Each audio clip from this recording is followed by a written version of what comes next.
Hello, heroes and Zargons.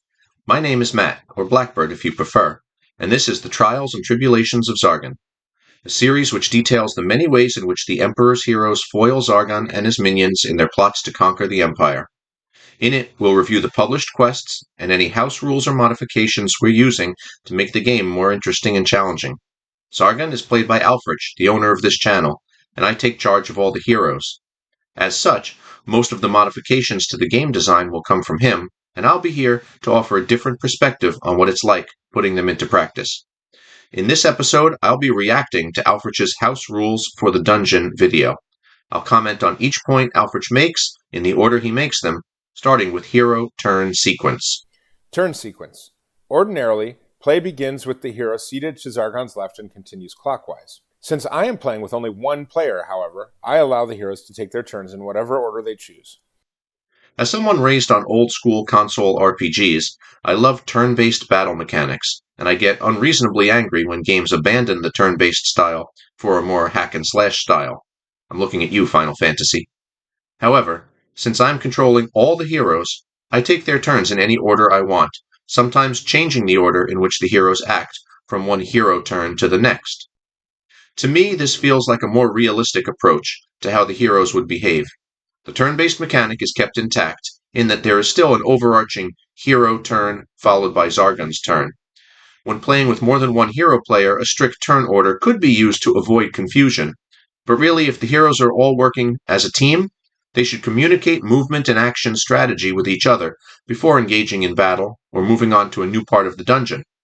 Only if the heroes consider themselves a band of unaffiliated mercenaries, working together at the moment but really out for themselves, would a strict turn order make sense. And if you want a more canon reason to abandon hero turn order, on his turn, Zargon is allowed to move all monsters visible on the board in any order he chooses. The game rules do not specify that Zargon's monsters move in a predetermined order. Heroes should not be bound by this rule either. Next, Alfrich discusses movement. Movement. Ordinarily, to determine how many square spaces to move, a hero player must roll 2 red dice. More if they are affected by a spell or artifact, and less if they are affected by some sort of encumbrance. When there is no danger present, I allow heroes to take the average of their move dice rounded down. So a hero rolling 2 dice moves 7, and a hero rolling 1 moves 3. If there is any danger on the board, or a clock of some kind that I'm working against, then I roll movement dice for each hero. If, however, there is no current danger on the board, I simply move each hero up to 7 spaces per turn. This just cuts down on the real time wasted on dice rolls when the heroes are free to take as much time as they want planning their next move. Imagine trying to set up a formation of heroes, and one particular hero keeps getting bad movement rolls, while every other hero gets into place and skips their turns until the slow hero catches up. Better to just skip all of that and roll for movement only when movement is actually restricted by some in-game force. There have even been times when we will abandon the 7-space average, and I'll just move my heroes as far as I want. If, for example, I have an initial choice of direction to take my heroes, I choose one path and fully clear it out, killing monsters, disarming traps, etc., then we can agree that the heroes can safely get back to the original crossroads and just restart the questing from that point. The very first note at the outset of the treasure section is that a room may be searched by all 4 heroes, but each individual hero may only search each room once. I only allow one hero to search each room for treasure. The base Hero Quest game comes with 24 treasure cards, 6 of which are wandering monsters and 4 of which are hazards. These 10 cards get reshuffled into the deck every time they are drawn, while the 14 good treasure cards do not get replaced. This makes searching for treasure increasingly dangerous the more times you do it. If every room is searched 4 times, the heroes will soon wind up with only bad cards to choose from. To protect my heroes from this danger, I'm very much okay with only searching each room for treasure once, not to mention the time saved by not having to make every hero stop in every room to search. When we play, the treasure deck contains all treasure cards I have from all of the main games that I own and all of the quest packs. Once the treasure is drawn from the deck, it is not returned to it until the next quest pack. I don't know that this rule makes the game better, but it certainly is fun for me, and it makes some of the cards extremely rare and exciting. There is one treasure hoard and one elven cloak of passage in my deck that contains over 100 treasure cards. As far as not replenishing the treasure deck after each quest, I'm fine with this, because of the sheer number of treasure cards we are using. The only question in my mind about how this will work is, we've decided to replenish the treasure deck after each quest pack is finished, which we did after finishing the original 14 quests. Since then, we've been mixing expansion quest packs with homebrewed quests, so I'm not sure when we will decide to replenish the treasure deck a second time. At the time of writing this, we have completed about 8 additional quests from a mix of homebrewed quests, the Frozen Horror quest pack, and the Wizards of Morcar quest pack, and the treasure deck has not suffered from a lack of useful cards. The next house rule is one of convenience, and I suspect it's a common one. Ordinarily, searching for traps is one action and secret doors is a second action. For convenience, I combine these two searches with my adult players. My son still searches for each separately, but that increases excitement for him since sometimes he forgets to search for things. Rarely has an adult player failed to clear every room by checking it for both traps and secret doors. One other change I've made regards how heroes interact with pit traps. Ordinarily, once a pit trap is discovered, a hero may disarm it. My heroes can activate it without damage, but cannot disarm it.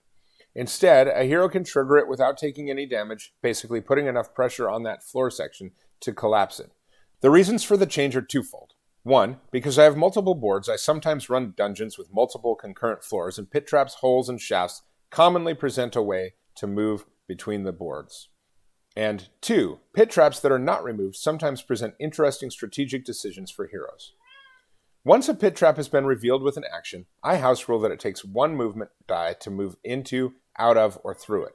So, if the heroes would roll 2 dice, and they are moving into a pit, they discard one of those dice. Obviously, sometimes this rule works out in the hero's favor, and sometimes it doesn't. Searching for traps and secret doors together as one action is just another time saver.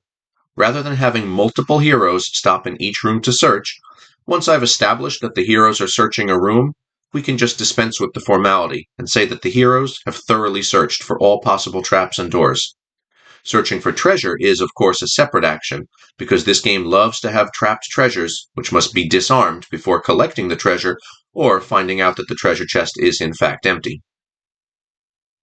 Activating pit traps instead of disarming them makes sense from a realistic perspective. Pit traps are defined in the rulebook as a covered hole in the floor. It doesn't seem likely that the heroes would take time filling in the pit to disarm it. It also doesn't seem likely that once the pit trap is discovered, subsequent heroes would not be able to navigate past it carefully. The idea of giving up a movement die to climb through a pit trap, rather than being forced to attempt to jump a discovered pit trap, is more in line with the actions that the heroes would realistically take. In the 3-level tower quest that we played, discovered pit traps were well balanced in their ability to help my heroes traverse the levels of the dungeon, and in their use by Zargon, forcing the heroes to fall into them, thereby causing damage and separating the party. One final rule change for heroes before we move on to monsters involves inventory.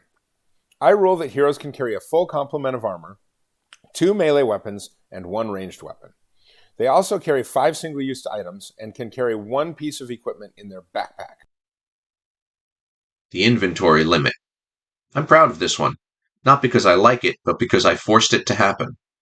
As he said, David has been Zargoning for the better part of 3 decades, and has already playtested many of the house rules we are using. I am a notorious resource hoarder. I'm very hesitant to use my one-off items and spells in this game. Healing is not easy to come by, and once the wizard exhausts his attack spells, he becomes almost useless in difficult battles.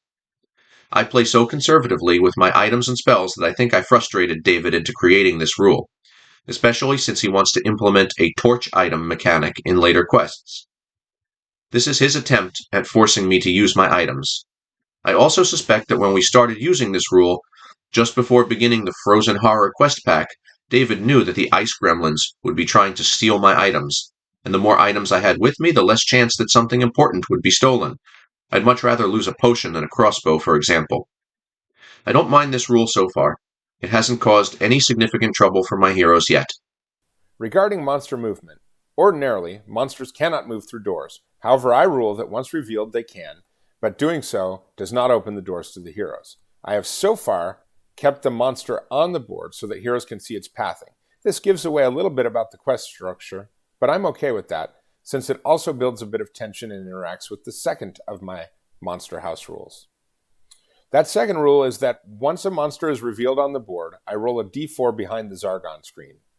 The number that appears on that die is the amount of time that heroes have until a wandering monster shows up to check out the commotion. After the first monster shows up, the timer resets to 4 and it remains active until all monsters are removed from the board. This timer ratchets up the tension for heroes, and when combined with monsters' ability to flee to set traps, pressures the heroes to step into a room and engage the enemy. Monsters moving through doors is fun, especially paired with the wandering monster timer. It presents an interesting dilemma where often I will choose to chase down fleeing monsters before continuing to explore the dungeon. Of course, this sometimes leads me to open doors which reveal even more monsters, which I may not be fully prepared to face. An unintended consequence of this rule is that Quest 11, the Bastion of Chaos, was very profitable for me. In this quest, the heroes are paid 10 gold coins for each goblin killed, 20 gold coins for each orc, 30 gold for each Famir, and 50 for each Chaos Warrior. Normally, there's a finite amount of gold to be earned based on the monsters present in the quest. The Wandering Monster timer let me game the system a bit to add more Famir into the dungeon. We agreed before starting the quest that I wouldn't take too much advantage of this, and I was able to earn a few hundred extra gold pieces. Regarding keeping monsters on the game board, even if they run into undiscovered parts of the dungeon, I feel like this is the only way to do it. Yes, it gives me some information about what might lie behind a closed door, based on the monster's movement, but the alternative, removing the monster from the board and tracking its movements secretly, would quickly become overwhelming for Zargon. In fact, this happened in a quest we ran where I was protecting a town from a monster invasion. As my heroes stood in the center of the game board, waves of monsters appeared on the perimeter and fought their way through the town. Zargon began putting the monsters on the board before my heroes could see them, just because there were too many of them to keep track of in his head. That's about it for this general set of house rules. We'll talk more about some others that have relevance to specific quests in later videos. Please like and subscribe, and if you're using any of our rules, any similar rules of your own, or any totally different rules, let us know about them. Let's plot together in the comments below.